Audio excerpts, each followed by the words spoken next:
Most Wanted, I'm Ross Aiken, I'm Old Who. This place is like a maze. Where am I supposed to be going? And I'm Victoria Wheeler, I'm New Who. Your function is to obey, not question. And we are back in Davo land, and we're going to say goodbye to Nyssa with this story. I will probably complain about the 80s, because that is what I do when we get to this era. But let's jump to synopsis of Terminus, and we'll be right back. Terminus, Serial 6G. Writer, Stephen Gallagher. Director, Mary Rich. Script editor, Eric Sayward. Producer, John Nathan Turner. Originally aired February 15th, 1983 to February 23rd, 1983. At the Black Guardian's behest, Turlo sabotages the TARDIS, causing it to materialize on a spaceship en route to Terminus, a huge alien space station located at the very center of the universe. Terminus is owned by the callous Terminus Inc., who uses it as a final home for victims of the incurable Lazar disease. The company controls Terminus through its pain-killing hydromel drug.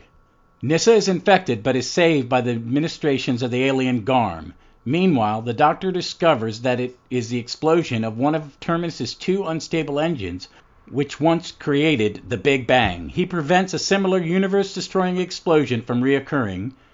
Nyssa decides to stay on Terminus to help the Lazars and to plan the synthesized hydromel, thus freeing the station from Terminus Inc.'s grip. Another wonderful synopsis from the Doctor Who Program Guide, the complete guide to every Doctor Who story by Jean-Marc Laufey. All right, that was a thing. Vic texted me kind of a preview of what her response to this story was going to be, and I she couldn't see it, but I was nodding a thing because I started to watch it last week even though we were doing Seeds of Doom, because I just wanted to get this one under. This one is just rough. It's just hard to get through. It is, and I read about time, and they barely talk about it. I don't get anything out of that. I didn't really get much out of that. No. Because one, it's Stephen Gallagher. I think he has good ideas, and I think his good ideas are edited out of him. Because one thing in About Time dropped out that the ship and this thing was going to be from the universe before. That would have been interesting science fiction to me. But this was just one cliche after another strung together, and I like to see potential in everything, and I saw some potential in some of the actors, and I thought, every time I watch a Davison one, if it's one of the really rough ones, it's like, this guy's good. Why are you giving him such bad material? Because he's good at this. His Doctor is a good characterization of the Doctor. And we just did Modern Undead, which I think is a great one. And we're going to go into Enlightenment, which is absolutely one of my favorite 80s stories because it is high concept science fiction, which is what you can do, which is what I want to see in Doctor Who, and is possible because they did it in this black and white era with Web Planet. And the Mind Robber. You know what I mean? They can do high concept. It's not that hard. It's actually easier because you can be more vague. You know what I mean? By just saying, "Oh, this ship is from another universe." But you know what I mean? It was just rough, and nothing really happens. I mean, you're in a leper colony where no one dies. I'm never happy when I'm doing a rewatch and I get to this one. It's not one I've ever pulled off the shelf. I've done I'm going to do I've at times gone, hey, I want to watch the Black Guardian trilogy or whatever it is. And then you watch part 1 and part 3. Yeah, well, or I watch this and I read a comic book throughout, and I kind of did that. I played a video. I've been playing this Tetris game on my phone and just kind of listening because it's visual. I don't mind the set so much. It has some of the things I like with, and you've talked about it, levels and different, But I mean, God, Tegan and Turlo are in that frickin' air shaft for 2.5 episodes. I know. what? It's just a new corridor. Yeah, except they're all crunched in. God, my back started throbbing. Just watching it, right? It's like, I couldn't do that. How am I, But there was some neat stuff. I like that the TARDIS lands and it materializes as a doorway in a hallway.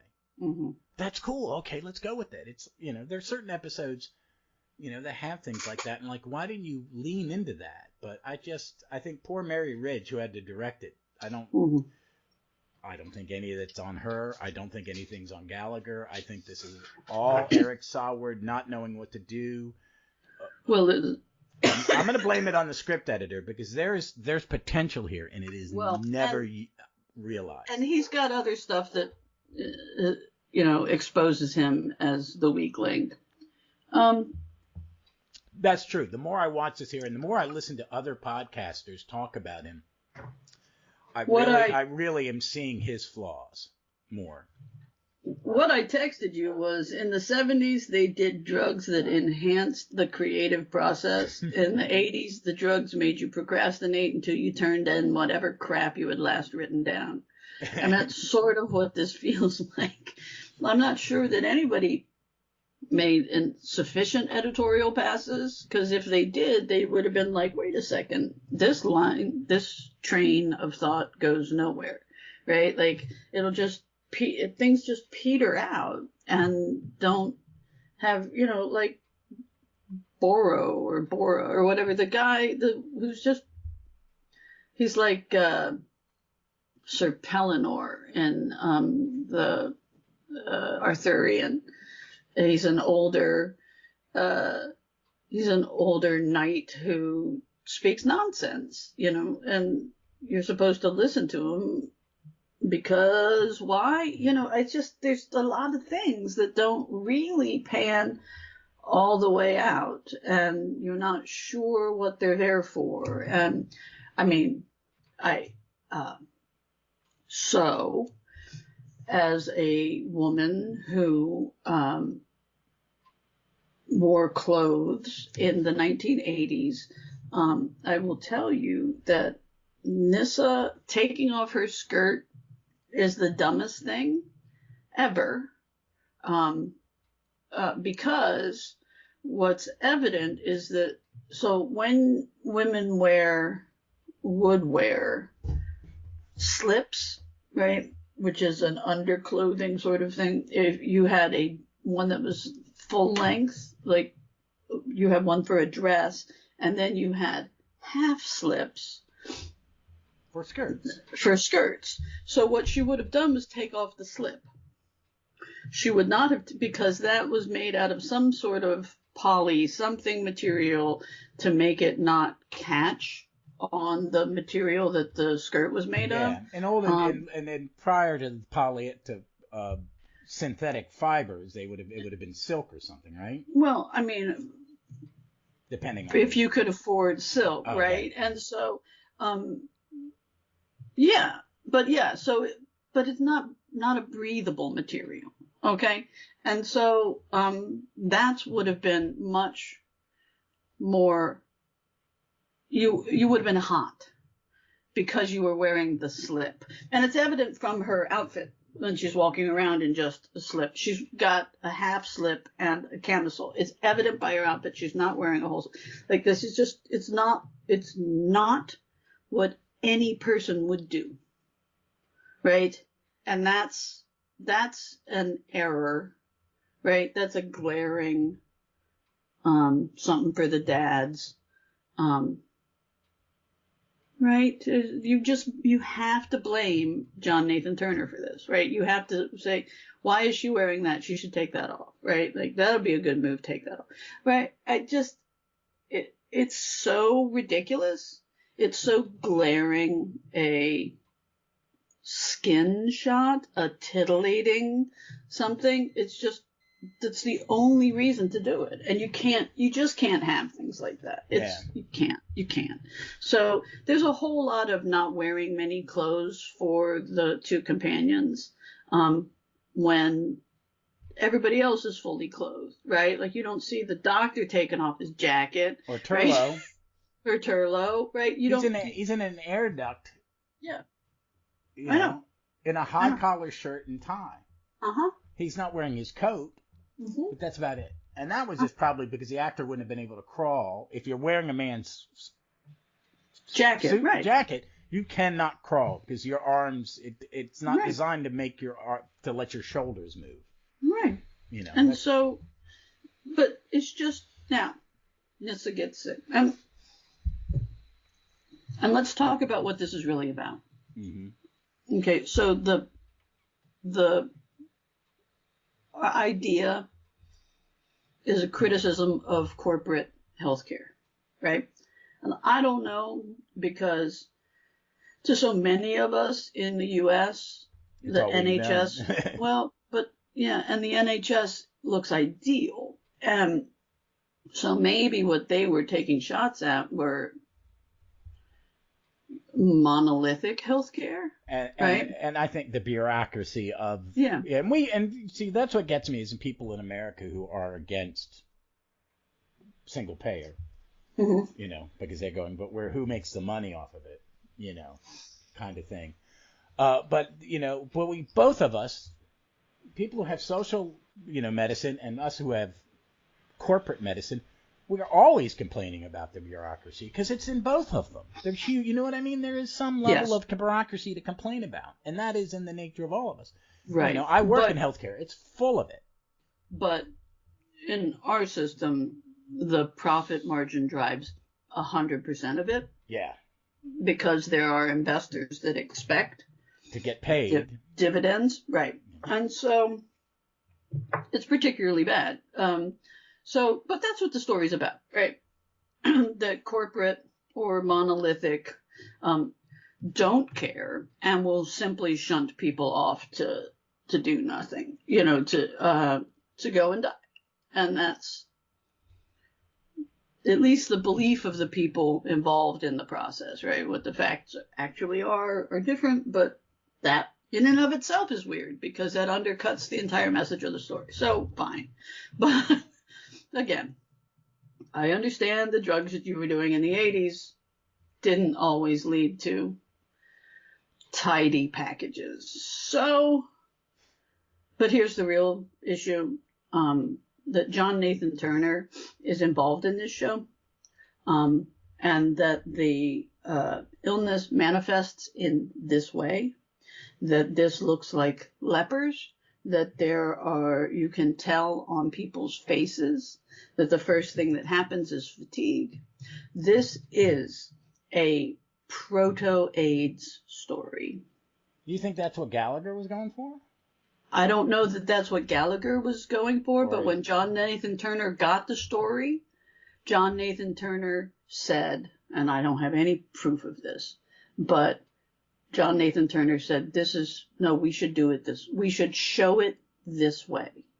We should make it like a leper colony, right? We should make it, and any contribution that was made from anybody, I'd have no idea who Gallagher is, right? As a human being. But the first New York Times headline, and it wasn't a big headline, it was a small headline, about discovering something called a gay cancer, was June 3rd, 1981. And this aired in 83. And so, and it hit, it was a metropolitan illness and occurrence, if only because doctors who were seeing an aggregate of people were seeing it and making the connections because they were seeing multiple patients.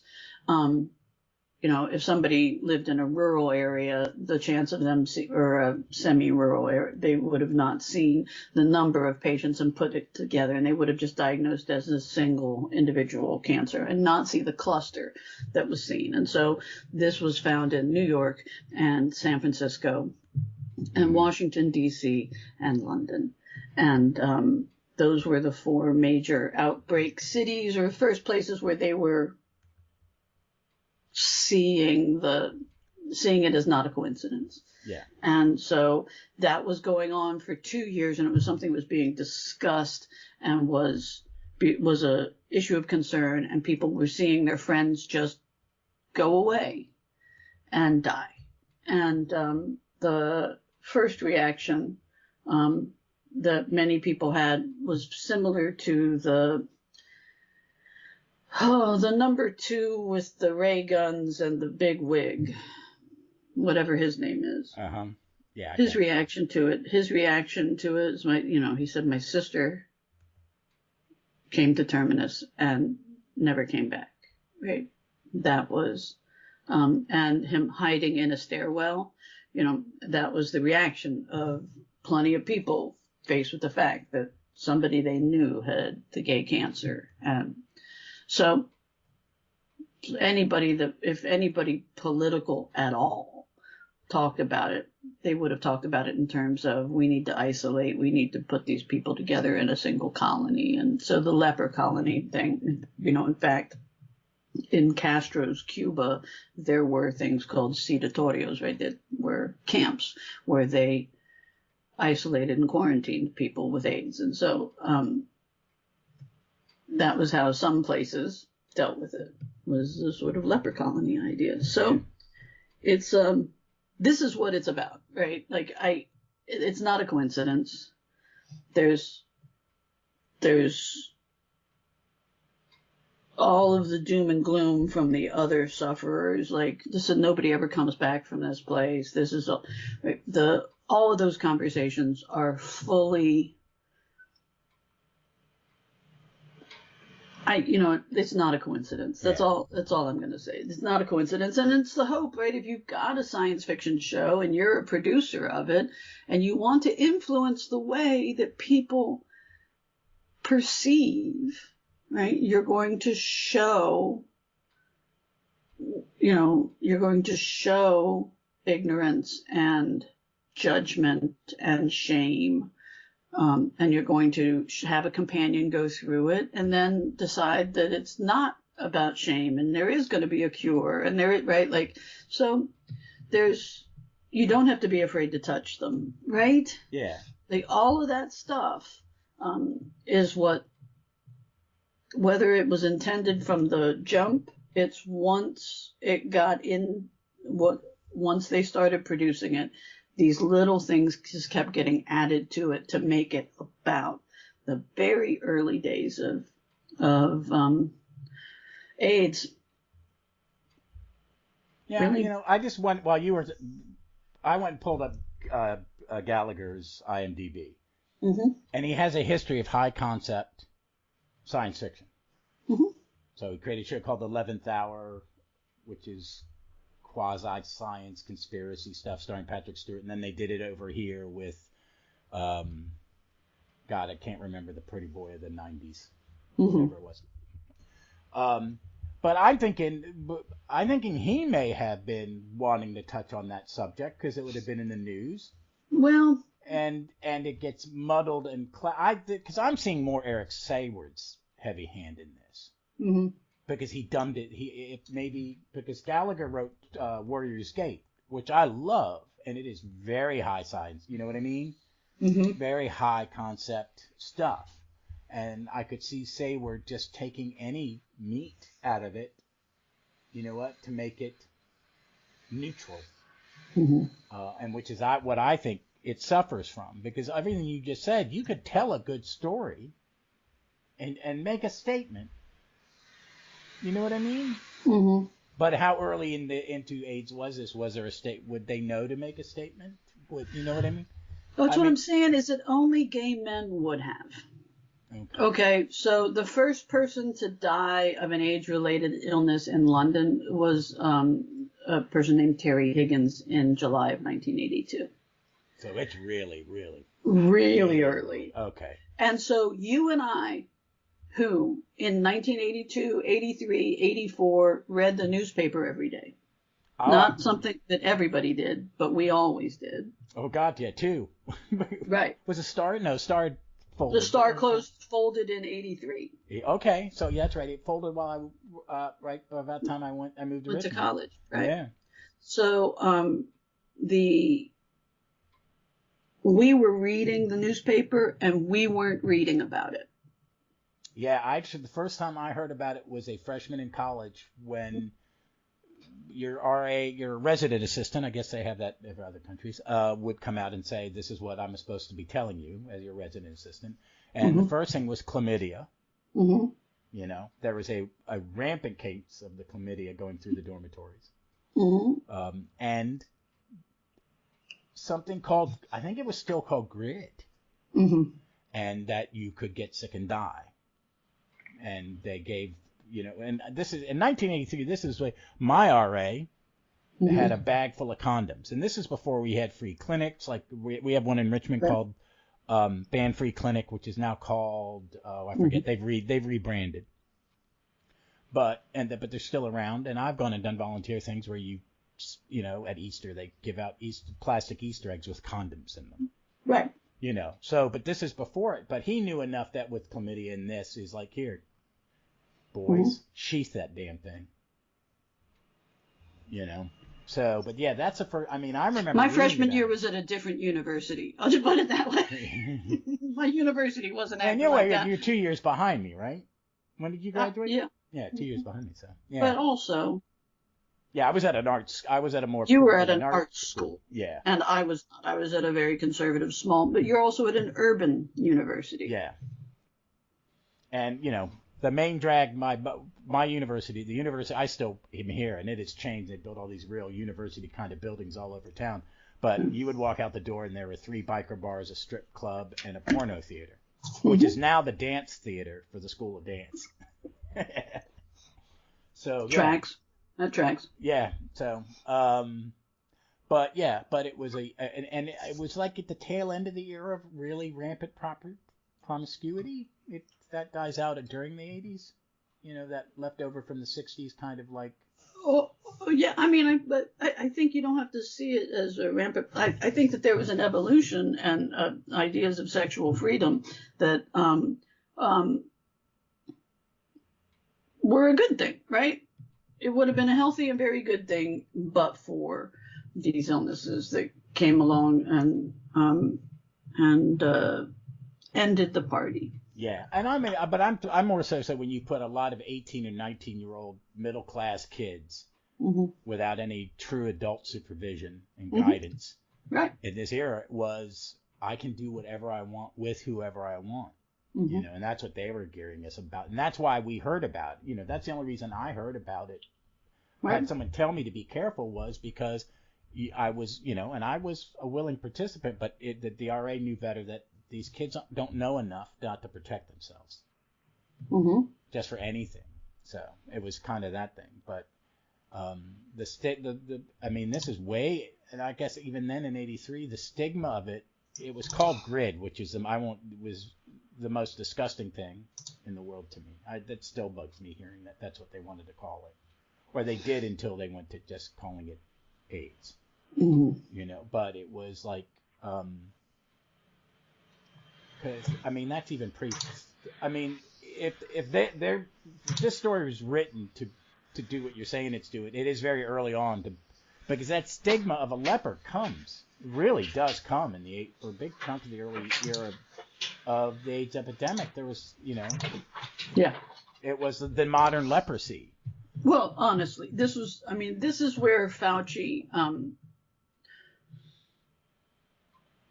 Like I had a really distinct reaction to Fauci coming out at the beginning of the coronavirus pandemic, because Fauci had been the face of immunology in the United States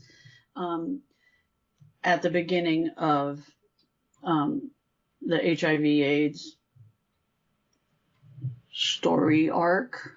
I don't know what to call it, but he was the person who announced and oversaw the categorization of risk groups, that the people who were at highest risk for contracting what became known as human immunodeficiency virus that wasn't developed until 1985. So he articulated the risk groups that you were dealing with: gay men, prostitutes, and IV drug users, which gave anybody who was not in those three categories a false sense of security, and labeled this a shameful, horrible, and that made a lot of enemies and a lot of problems for getting treatments, for getting services, for everything that I was. You're talking about this stuff. We're talking about 1981 as the first announced cases, and then you're looking at. I started actively working in clinics and with clients and things in 91, and we were dealing with horrible things. That was still the fallout of those early days. Now, the thing that makes Fauci a decent human being, and I think a good scientist, is that he said he was wrong. He said that this was a bad approach. He said that this was not the way to go, and that this was, and he apologized, and he went to the gay community and said, and, hat in hand, and said, "I'm sorry, help me fix it." And that gets you a lot. He became really good friends with a lot of the activists, and because he's a caring physician. He's a doctor, right? So, yeah. He went into medicine for all the right reasons. Exactly. And so, but it's a little triggery when Fauci shows up for an awful lot of us, right? So anyway, this was, that's what this was about. Like I said, you could point to a bunch of other ideas that would have been behind it. And like I said, it's clearly about healthcare and about corporate interests. And, but as I said, nobody actually dies and everybody gets to leave, but they just don't go back and contact their families. I mean, it's just, the story doesn't make any sense. No, and that's where I'm going to put on Sayward, because that's his job as a script editor to fix things. Or did he take shit out? Did he dumb it down?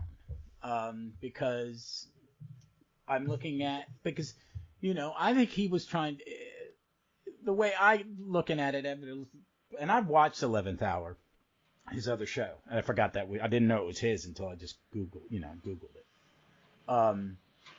So he is about high concept science fiction and conspiracy theories. He likes conspiracy theories,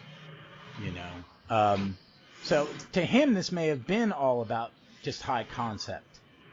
And then instead of doing that, they just cut away all that, and you've just got this thing about lepers and that don't die. And they're stigmatized, and it's not a message story, and the doctor's the only one who's actually saying anything about that, and that's barely. Well, it's also a Dr. Light episode. He's really not driving the plot. No, I'm not sure who is. You can't. They're all. I mean, Nyssa still has the best stuff to do. Yeah. I think her dialogue, when she's talking to the patients. Well, and she's got to be happy to be out of the velvet, right? Yeah. I mean, I like her costume in Modern Undead. Is that the first time we see her in that? No, we see it in Snake Dance. Or not Snake Dance. Kinda. Not Kinda. Yeah. Snake Dance. Well, Snake Dance. Snake Dance. Yeah. So it's a better costume. It's a really nice costume. I thought the second velvet costume was good. The first one was. Yeah, but it's velvet, right? Like it's Jesus, and it's like, fuck.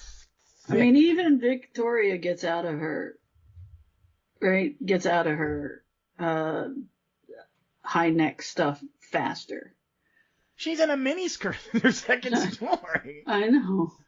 So, but the only really good dialogue and stuff is her. I like the guy who kind of messed up the ship. I like his little gentle performance as I was trying to save it and I've killed myself. It's not a bad performance. That's Bora. Right. No, it's a good performance, but what the heck is it about? I know. It is. This is It what just peters off into nothing. Everything. It's like, okay. It's like all these other... I kept popping up with all these other kind of science fiction shows I've seen about plagues and about what you said, corporate healthcare, the monolith of of shoving people off to die. And there are all these great ideas, but it is, like you said, there are moments of good performance that are peeking out of a badly edited script.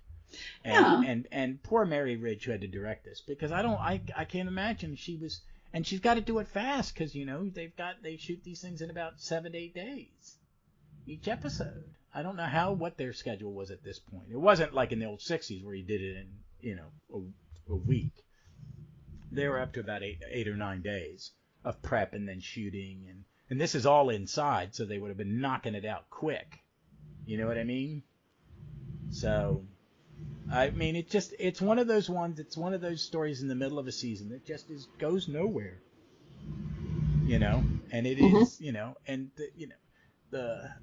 I think the guards' costumes and the lepers' costumes are good.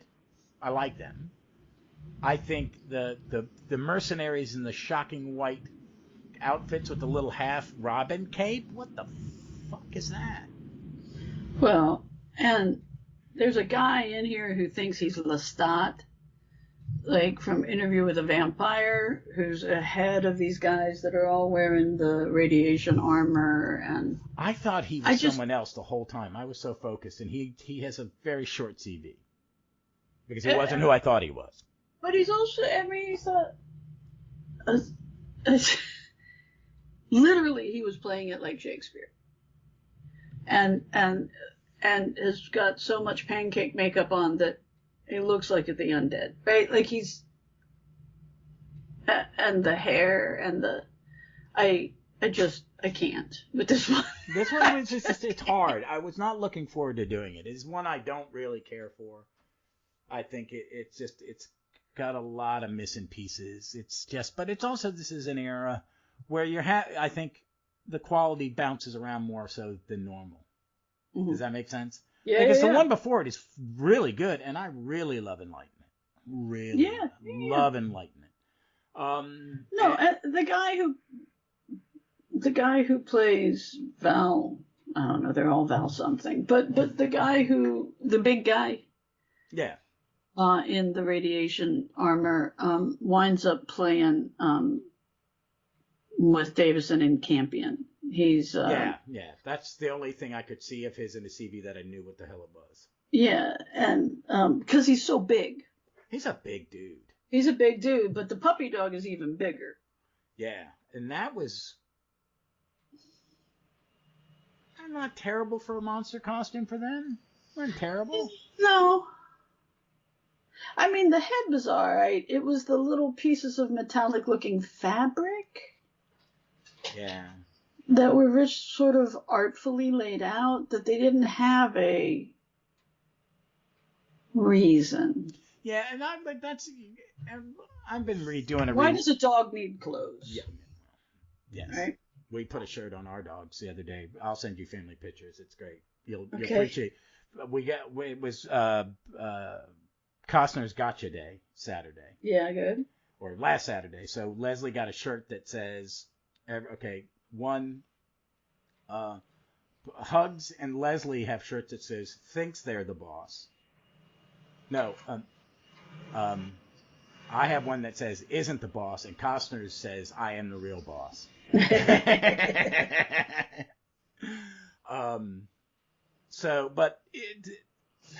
There's a thing about science fiction in TV that in the 80s it really bugs me I've been doing a rewatch of Next Gen in the background. Just, it's like an episode here or there, and in the 80s, and everybody walks around in what they call future clothes, and it's like stupid. The stuff's stupid. The uniforms I don't have a problem with because they're a uniform. You know what I mean? And people make uniforms for all sorts of stupid reasons, but yeah. Yeah, and they're in a very simple, especially when they get out of the one piece and stuff like that. But everybody's costume's made out of sofa material or car seat upholstery. you know, and it's all thick and heavy and stupid. But Right. like in the 2000s, like with Battlestar and stuff, it's like men have been wearing coats and ties Mm-hmm. 1,000 years Mm-hmm. in one version or another. You know what I mean? So we're not going to put them in future clothes. We're just going to cut off part of the collar. You know what I mean? Or the cuts of the suits will be slightly different, but we're just going to have them in clothes that people wear because, one, it's easier, and two, it's not stupid looking. Yeah. You know what I mean? I'm not sure we have the tie 1,000 years ago. Well, that's true. I think that the cravat is I think the history of the cravat is Eastern European. So 500 years? More than, Okay. I think. But you know what I'm saying is I mean, Revolutionary era, people wear cravats and jackets and pants, but the pants only went to their knee and then they wore their socks high. I mean, but, you know, it's an evolution, you know, to what we have now. But you know, none of us are, I'm not going to walk around, because you want to see some dodgy clothes, some 70s stuff, and Leslie X, and when you rompums, and some of the weird one-piece stuff people wore, well, people tried to sell in the 70s. People wear, you know. Yeah. I mean, I think you see something like those frill neck pieces in the 1700s. Okay. But I think you don't get the tie until the 1800s. Okay. But you know, I'm just thinking it's the idea that science fiction costumes and future costumes have to look it's like I love Planet of Evil, but when we talked about it, they all have those Buck Rogers, or not even Buck Rogers, but you know, the bad movie serial shoulder pads. Like, why would anyone have a 6-inch thing going around, inner tube going around their shoulders?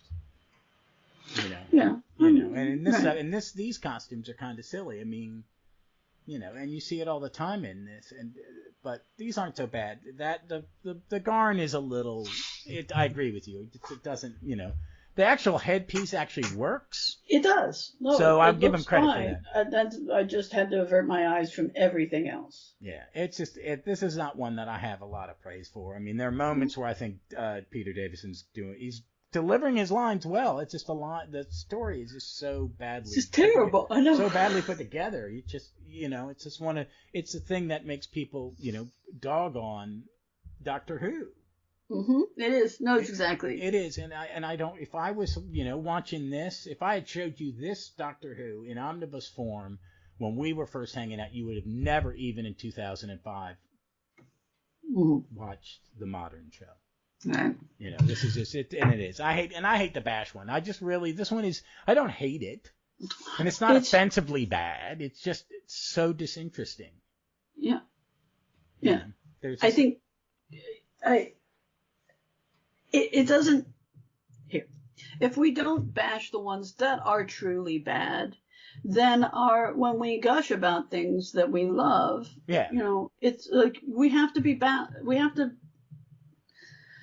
I would say we have to be balanced, but our version of balance is this is a show that we love. And so we will always find excuses, right? It's like a kid. You're going to find excuses, you're going to justify it, you're going to, right? And so we're not completely objective. If we were completely objective, I think we'd be tougher on it than we are. Oh, yeah. But we are objective enough that when something's a real crapper, and I mean, like I said, there are elements of this story that simply do not make sense. They never wrap. They just disappear off into the ether and nothing is ever mentioned of them again. And that's the part that is, come on, that's just a crap story, right? Yeah. Like you've got to be better than that. Yeah. I try to give, because I think someone who's done collaborative art, I try to see that there was a lot of people putting there a lot of effort and a lot of hard work into it. And I try to give them always, here's the one thing where I think they got it right.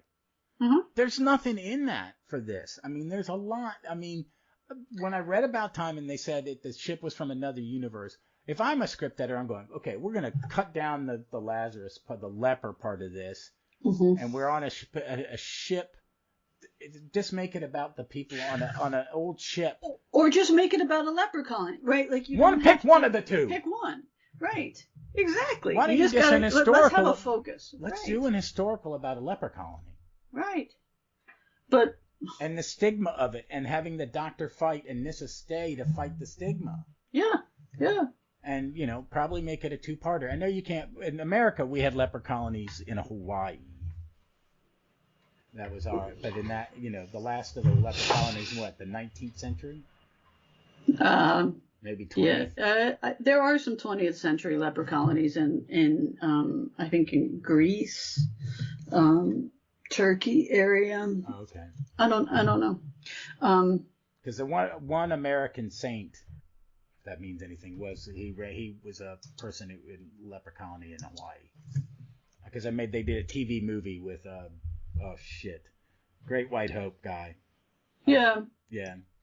That one was the island of Molokai was home to thousands of leprosy victims, and they were still in 2015, there were still 6 patients that lived there on the island where they've elected to stay. They're not required to stay anymore, but hell, it's an island in Hawaii. Right?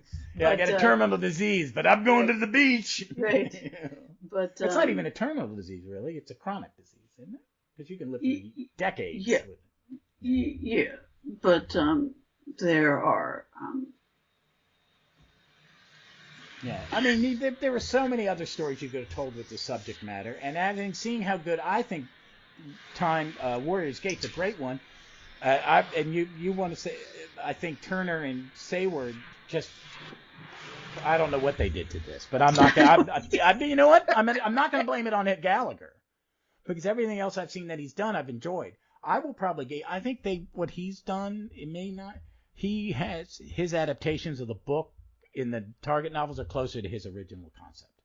Mm-hmm. So I know that I will probably read those. I'm doing Android Invasion for Jason's Doctor Literature podcast, so I have to read that, and I'm just hoping it's better than this story was, because I don't remember reading. It's an Ian Marter book. So. Okay, well there you go. So that's helpful at least. For those who come here for my small drops of history tidbits, the cravat is a Croatian development, and it was Croatian military tied scraps of fabric around their neck, and that became and in 1660 these Croats arrived in France, and it was immediately imitated. And so you got sort of the frothy lace at the front in some cases, and then you get the Regency style thing. And so, 1660 in France is when somebody adopted this Croatian device. So the history of the cravat we have managed to sneak into. All right. Well, folks, next episode will be me and Vic doing a big Sixth Doctor Big Finish, the Apocalypse Element, which has Evelyn and Romana 2 and the Daleks, so it'll be entertaining. I'm very excited to do that because I'm very much considering basing my next Dungeons and Dragons character on Evelyn. Oh, that's amazing, and I want to hear more about it. You're going to have to tell us about it more. That sounds cool. No, it's going to be I want to do a wizard, and I like to do the traditional builds, right? So, like, I did a halfling rogue, human fighter, halfling rogue. These things are tropes in Dungeons and Dragons, and so I want to do a high elf wizard, and yet I don't want to do it in any traditional way. And I thought maybe it would be fun to have like an Evelyn along in a campaign where she would chastise the villain for acting like a villain. And I think, then don't be ridiculous, right? Yes, like, that's channel your inner Maggie Staples. Right. So no, that sounds great. I love that. Yeah. I love that. People will think it's it's McGonagall, but it's really Evelyn, right? Yeah. Like that's cool. So we're going to be doing that, and after that we have The Curse of Fenric. Mm-hmm. And I'm going to watch both versions because I just love them. And I don't know what's on BritBox, probably the original edit. But I did watch this on BritBox because I was like, yeah, it's not even worth Terminus pulling the DVD out of the shelf, and the shelf's underneath the DVD player. I didn't want to use that much energy. But that's until then. I put up a poll, and I do not know. I have not looked at it for the next Doctor we're going to cover. So I will post that today when we record it, which is the 11th. Today's the 11th of September. But I had to cancel recording of a comic shop one. But I will record it next week and put it right up. It'll be a lot of fun. We're going to cover a Panini Doctor Who story where the Matt Smith Doctor meets Ian and Barbara. And it's one of my favorite Doctor Who comic strips from the Doctor Who magazine ever. And it was better the second and third readings. But until that, Vic, do you have anything to recommend or anything you're doing? No, I'm getting ready for a Girl Scout event, and it's taking all of my time. I got you. I have been reading a lot of comics because I've had time, and I'm enjoying it. I read Sandman for the first... I'm watching the Sandman TV show on Amazon Prime. I cannot recommend it more highly. It is beautifully done. It is wonderfully scripted, and it is wonderfully cast. There's not a flaw in it I see, and I think Gaiman's got a heavy hand on it, and I like how he's dealing with the racist trolls. Mm-hmm. You know, like someone complained Death was black, where in the comic she's white, like chalk white, not like Caucasian. And when someone complained about it, and his response was, "Yes, I picked it just because I knew it would annoy you." But it's wonderful. But I read I've never, as a comic fan, and on my comic feed, someone said, "I'm surprised you've never read this." It's not a genre I really was interested in. I do like Neil Gaiman written comics that I have read. I read his Miracle Man. I liked it a great deal, and I have liked some of his. I like both of his Doctor Who episodes, and I like him as a person. I think he's a very smart man. He's a very kind man, and he's not full of shit. You know, not that we can see. So, you know, you never know. Remember, don't buy the jersey till they're dead, because you know there might be some creepy stuff, and you go, "Whoa, dude, what?" But I don't. You know, I think at this point we would have found it out. Yeah. And he's the nice person's Alan Moore. Because he's not. Yeah, I think that's right. I don't care for his. But it's a genre thing. It's not a talent. It's a genre. Absolutely. No, it's not a talent. And it's not. And I like the way he navigates social media. Yeah. I have a lot of respect for the way he handles himself. And so that's. It's about being positive and supportive and protective. And protective. Right? He's probably a great dad. I hope so. Yeah. I mean, he's. Because I'm concerned about his youngest child's other parent. Yeah, well. But anyway, that's But I think we ought to say something to our. This is a show that is about. We talk about one of the UK's greatest exports all the time. That's what this podcast is about. Yeah. And so what I'd like to say to those of you who are mourning. Who are recognizing that a constant presence in your life is gone. I would say we see you. Yeah. And we feel for you. Yeah. And for those of you who think that this should have ended a long time ago, and that this is that the institution itself is outdated, or that the individual who, sat there for a long time was outdated. And we also see you. I'm not making any comments about, I don't know the person, and I don't know their personal feelings, and I don't know what it was like to live under her quote unquote rule. But I know people that I respect who are not fans and I know people who I do respect who are fans. Yeah. And I will say that the thing that is happening, as far as I can see, is that a constant is gone. Yeah. And right. that's hard to adapt to. It is. It's just hard to adapt 70 years of presence in your life. And this is my take, because I agree with you. There are people I know that have strong feelings for her, and people who have others. And a comic artist I like, Eric Lawson, made a point, and that's where I am. He said he's seen a lot of people bash her. And he said, he was basically saying, I can't see how people would say something like that to somebody who's just passed away. And all I could see is I watched her son's speech, and I got a little teary because I've lost my mother. And you could see in that speech, he was in pain. Yeah. It's on his face. Yeah. He's lost his mother. And I'm going to, I'm not saying anything. I know that family is grieving. And it is, and there are people in England who are grieving. There are people who hated her and hated what the monarchy stands for, and have every right to, because it's an ancient thing, and she was on the head of it during a huge change in the world. I mean, you can't, the 20th century.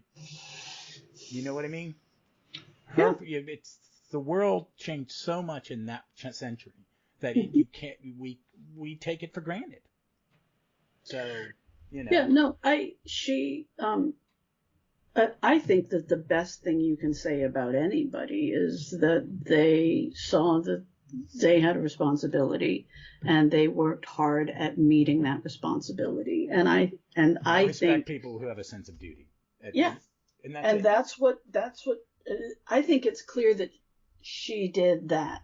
Was it easier for her to do than it is for the person who has to get up at 4 a.m. and get on the back of a garbage truck? Yes, it was much easier for her. And plenty of things, plenty of skids in her life were greased. And I have no comment. I'm not going to argue with anybody who says any of that. I think that she saw that she had a responsibility. She saw it a certain way, and she seemed to have given great care for that. But what more than anything, I think it's just when a constant is gone, and somebody that's daily, and we don't have anything like that. No, it's really, I was talking to some of my employees. It's like we are like one of the first nations where our head of state actually had a job. Yeah. It's normally it's ceremonial, and in Europe a lot they have, like, Austria has a president, but it's all ceremonial. Right. It basically takes the place of their former monarch. They have Israel has a president who is just the head of state, and he has no duties other than 2 or 3 things. But this is when the person is on the money. Right? Yeah. Right, they're just a constant presence in your life. Yeah. So, like or hate her, that constant is gone, and that's upheaval. And so we are thinking about you, and we're feeling for you, because the disappearance of something that's just been ever present is change, and big change. And so will cause change, more change down the road. So And I hope it all turns out for the best, right? Like I know that there's going to be lots of conversations going on about the role of the monarchy in the future, and I hope it all turns out for the best. I don't have a dog in the race, and I don't. I hope that it. I hope that it winds up being what's best for people in Britain and related.